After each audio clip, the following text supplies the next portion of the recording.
Halo semuanya, jumpa lagi di channelku Mariam Imblum.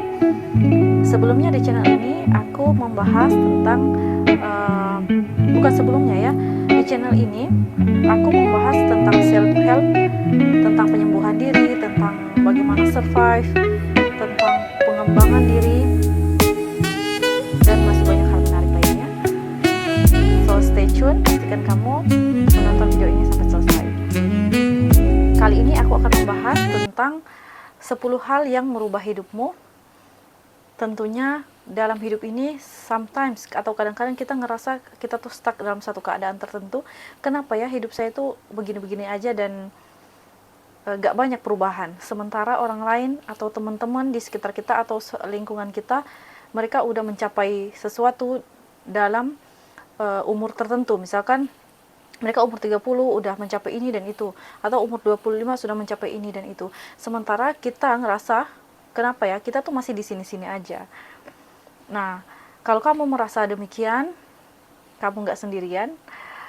Aku akan membagikan tips ataupun sharing pengalamanku sama kamu. Yang pertama, cobalah bicara lembut pada diri sendiri. Coba kamu, kadang-kadang kalau ada teman yang datang ke kita, curhat nih sama kita, saya lagi ada masalah begini begitu, pasti kita akan berbicara lembut sama dia, kita akan memberikan solusi yang terbaik. Tapi kenapa kita nggak mencobanya ke diri sendiri? Cobalah bicara lembut sama diri kamu sendiri, karena kamu itu butuh, kadang-kadang bukan karena kamu stuck ataupun bukan karena kamu buntu ya, tapi karena kamu nggak memberikan ruang sama diri kamu sendiri, kamu nggak sayang sama diri kamu. Cobalah kamu bicara lembut sama diri kamu, bilang sama diri kamu bahwa semua ini pasti akan berlalu, bahwa it's okay untuk berada di fase ini. Aku akan bersama dengan kamu untuk melewatinya bersama-sama. Oke. Kemudian tips berikutnya adalah bersyukur untuk hal-hal kecil dalam hidup ini. Ada banyak hal kecil kadang-kadang yang kita capai, tapi kita tidak mensyukurinya, dan kita terlalu banyak melihat orang lain, melihat keluar, sehingga kita lupa ternyata ada banyak hal-hal kecil yang sebenarnya kita lakukan, kita capai dalam hidup ini. So aku berharap kalau kita belajar, kalau kita bisa belajar, jadi aku mau kamu bisa belajar untuk menghargai hal-hal kecil yang terjadi di hidupmu. Kemudian yang ketiga, bergerak in fun ways. So kamu bisa bergerak di, misalkan olahraga apa yang kamu suka, misalkan olahraga apa yang sedang famous sekarang ini yang kamu suka, kamu silahkan lakukan yang membuatmu senang tentunya. Kemudian yang keempat, ambil waktu untuk self care. Jadi kamu misalkan di tengah kesibukan ataupun rutinitas, kamu bisa mengambil waktu untuk kamu memanjakan diri. Misalkan kamu mengambil waktu ya untuk memanjakan diri, merawat diri sendiri, misalkan pergi ke kafe, pergi minum minuman favorit, ataupun berbelanja apa yang ingin kamu beli, ataupun sekedar misalkan mandi dengan sabun favoritmu, wangi favoritmu, atau membeli parfum dan lain sebagainya, membeli bunga, bertemu dengan teman dan lain sebagainya.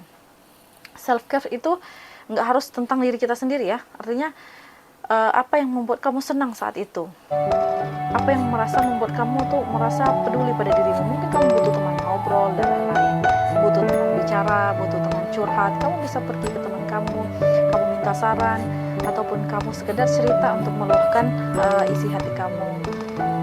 Kemudian yang kelima, jangan lupa beristirahat, ambil waktu yang cukup untuk kamu beristirahat, untuk kamu memberikan jeda pada tubuhmu setelah aktivitas yang panjang dan berat.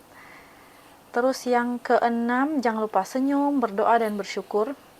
Harus selalu tersenyum.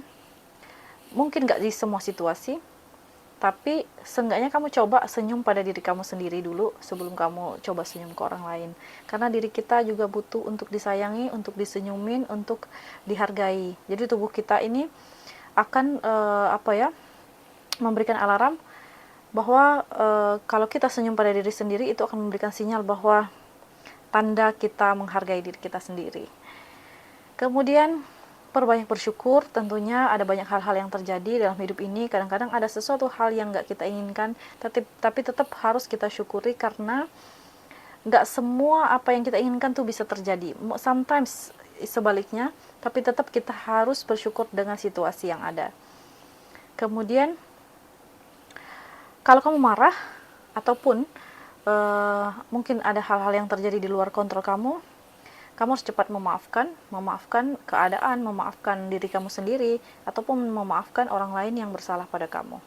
Karena tidak ada gunanya menyimpan dendam, dan itu hanya akan menghambat pertumbuhan kemajuan diri kamu ke depannya. Kemudian yang ke-8 atau ke-9 ya, rayakan kemenangan kecil dalam hidupmu. Misalkan ada hal-hal yang kamu capai, hari ini kamu berhasil melakukan apa, misalkan kamu bikin happy teman kamu, atau kamu berhasil bangun pagi tepat waktu, atau kamu berhasil melakukan sesuatu yang mungkin sulit selama ini buat kamu, atau jarang kamu lakukan tapi kamu melakukannya. Misalkan kamu jarang telepon ibu buat yang merantau, misalkan jarang telepon keluarga, hari ini ternyata kamu bisa telepon atau mencoba untuk ngobrol. Atau misalkan kamu selama ini tuh sering males-malesan, tapi ternyata hari ini kamu bangun pagi dan kamu bersiap-siap untuk ke aktivitas kamu lebih awal. Itu juga adalah sesuatu hal yang perlu untuk kamu rayakan. Kemudian yang ke-10, yang terakhir, kamu harus ingat bahwa kamu itu cukup untuk diri kamu sendiri. Oke? Kamu hanya perlu untuk merasa cukup untuk diri kamu sendiri. Pentingnya merasa cukup, bahwa kita ini sebenarnya cukup. You are enough. Oh ya, jangan lupa subscribe dan komen. Kamu boleh komen apa aja, nanti aku akan balas. Ataupun jangan lupa subscribe dan komen ya. Jangan lupa share video ini buat teman-teman kamu yang membutuhkan. Bye.